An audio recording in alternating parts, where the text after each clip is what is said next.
Olá pessoal, boa noite, bom dia, boa tarde.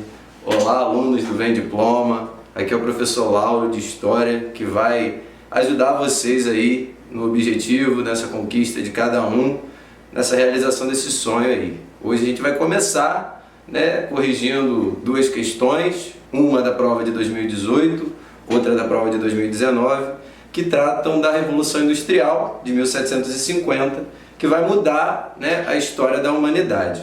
Eu vou começar lendo aqui a questão 48, vou explicar alguns conceitos e a gente resolve a alternativa correta, beleza? Então, número 48, prova 2018. O crescente emprego de máquinas e a divisão do trabalho despojam o trabalho do operário de seu caráter autônomo, ou seja, independente. O produtor passa a ser uma simples apêndice da máquina e só se requer dele a operação mais simples, mais monótona, mais fácil de aprender. Bom, pessoal, antes de nós termos a maquinofatura, a gente tinha um artesanato. No artesanato, as coisas funcionavam mais ou menos assim. Se nós fôssemos artesãos de camisa, nós seríamos os donos da matéria-prima, da ferramenta, do nosso tempo de trabalho e ganharíamos o lucro, o nosso salário, podemos dizer assim, seria a venda desse produto.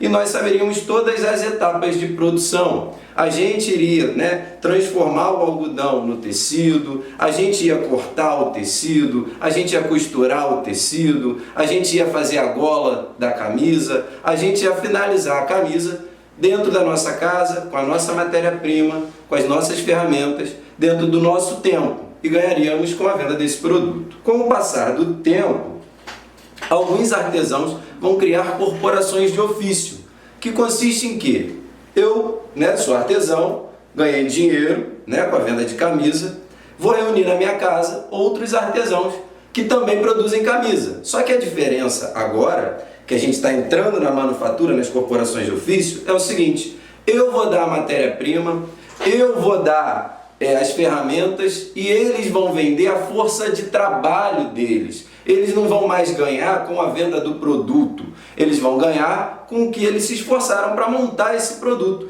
Então a coisa fica mais diferente. Por exemplo, eu vou dar o algodão, eu vou dar a linha, eu vou dar a agulha e eu vou convocar vários artesãos que produzem camisa para elaborarem para mim. Então, um artesão vai ser responsável só por transformar o algodão no tecido. Outro vai costurar e cortar o tecido, outro vai dar o acabamento. Ou seja, nesse novo processo das corporações de ofício, a gente tem a divisão das etapas de produção dessa mercadoria. E no final, eles vão ganhar o quê? Com a venda do produto? Não. No final, eles vão ganhar um salário. Eu que assalariei todo mundo, eu que os convoquei para trabalharem na minha casa, eu vou ganhar muito mais dinheiro que eles. Então isso me possibilita investir em novas tecnologias. A partir daí vai surgir a máquina de tear, aquela que vai transformar o algodão no tecido. Então eu investi nessa máquina, eu tive a possibilidade de investir nessa tecnologia.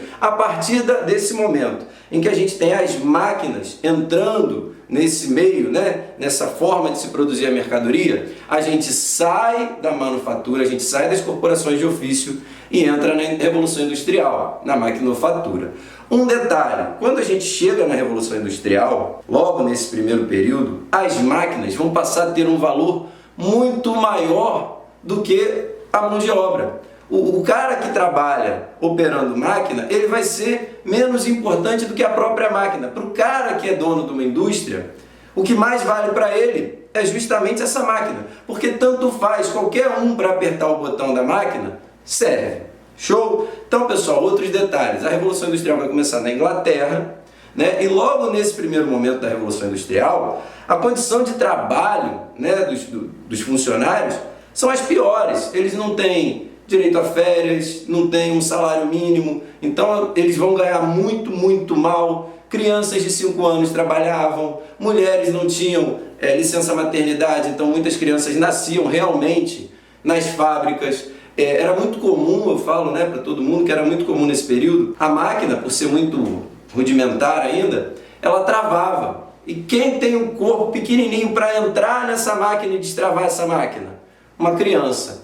E quando ela começava a tentar arrumar, a máquina voltava a funcionar e ela perdia um braço, ou muitas vezes via até morrer. Então, nesses primeiros momentos da Revolução Industrial, o proletariado ele vai ser extremamente explorado. Trabalhava de 14 a 16 horas por dia. Pensa comigo, quantas horas tem um dia? 24. Então, 16, 17, 18, 19, 20, 21, 22, 23, 24. 8 horas sobravam para ele comer, tomar banho, dormir. O salário era tão ruim, gente, que as mães, às vezes, para matar a fome dos filhos, não tinham dinheiro para comprar pão, tinham que comprar cachaça. Então, o nível de alcoolismo nessa época era muito grande. Muitas pessoas não conseguiam arrumar emprego nas fábricas, né? Porque houve o êxodo rural, as pessoas saíram do campo e foram para a cidade. Quando chegaram na cidade, não tinha emprego para todo mundo. Então, muitas pessoas vão ter que viver da violência, do uso de drogas, as mulheres vão ter que se prostituir. Então, esse processo todo vai gerar um distanciamento social muito grande, certo? Resultado disso, uma hora os trabalhadores vão se unir e vão tentar resolver essa situação.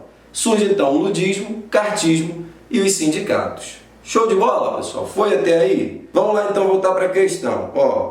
Comparado ao artesanal, o tipo de trabalho descrito no texto acima caracteriza-se pela flexibilização das jornadas e funções.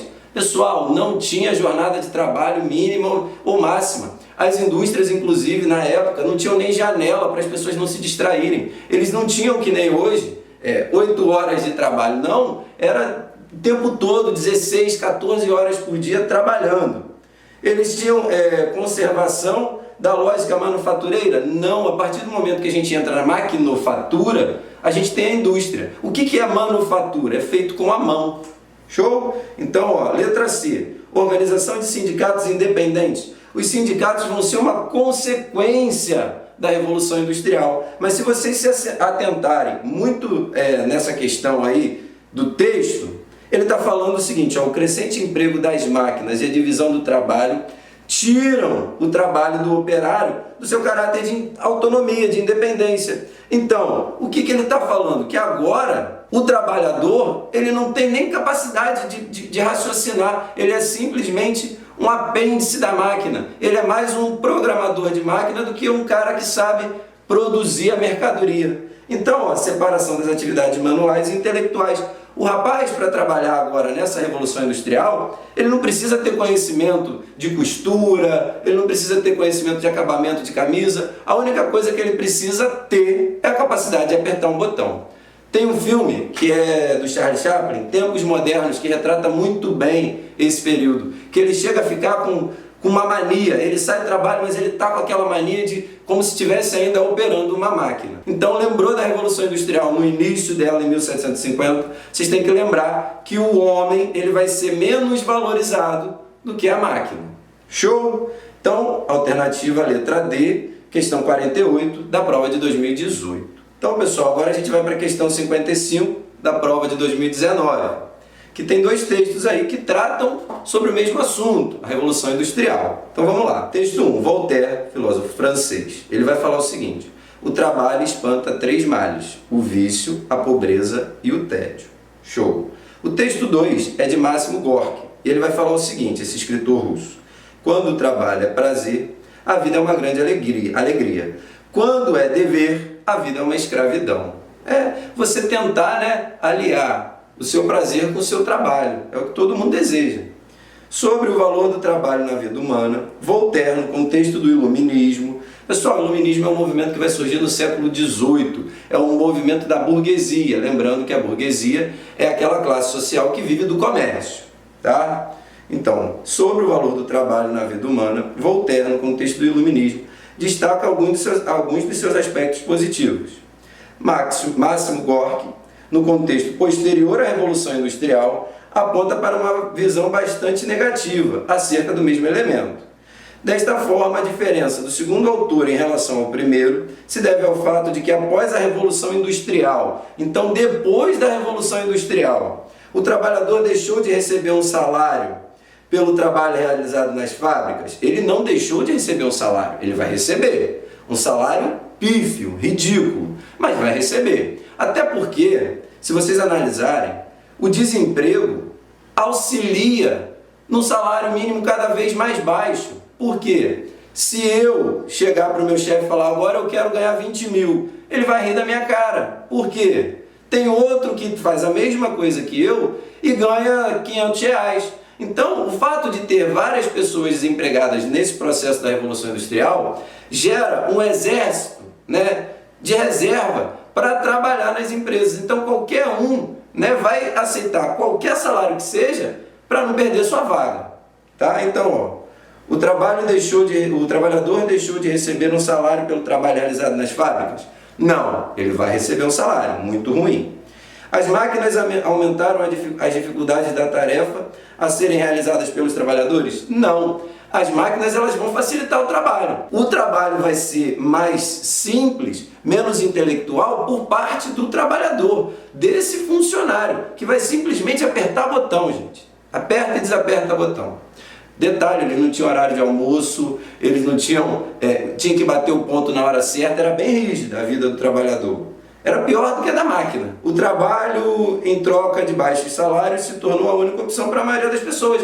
Perfeito, pessoal, foi o que eu acabei de falar com vocês. Os que tinham já um emprego nas fábricas, por mais que eles ganhassem muito mal, era a única forma de sobrevivência. Ou era ganhar mal, ou era ser desempregado e viver do alcoolismo, do uso de drogas, viver da prostituição. Então, ganhava-se muito pouco, mas a pessoa tinha que se sujeitar a esse cenário para poder ganhar pelo menos alguma coisa e poder viver, poder se alimentar. Então, a questão 55, a alternativa correta é a letra C. Para finalizar, o porquê não da D? As ocupações destinadas aos trabalhadores pobres exigiam maior qualificação profissional? Não, pessoal. Hoje se exige uma maior qualificação profissional. Hoje o mercado de trabalho exige que a gente não seja simplesmente um operador de máquina, mas que a gente tenha um pensamento crítico, que a gente tenha uma ideia a propor para melhorar a indústria, que a gente seja realmente ser pensante, não pura e simplesmente um cara que aperta botão de liga e desliga um aparelho. Bom, galera, espero que vocês tenham compreendido. Muito obrigado. Tamo junto. Só sucesso. Galera, não esquece de dar aquela moral, tá? Curte aí, compartilha, viraliza, que todo mundo vai se dar bem. Gentileza gera gentileza, vocês ganham e a gente ganha também. Tamo junto, aquele abraço.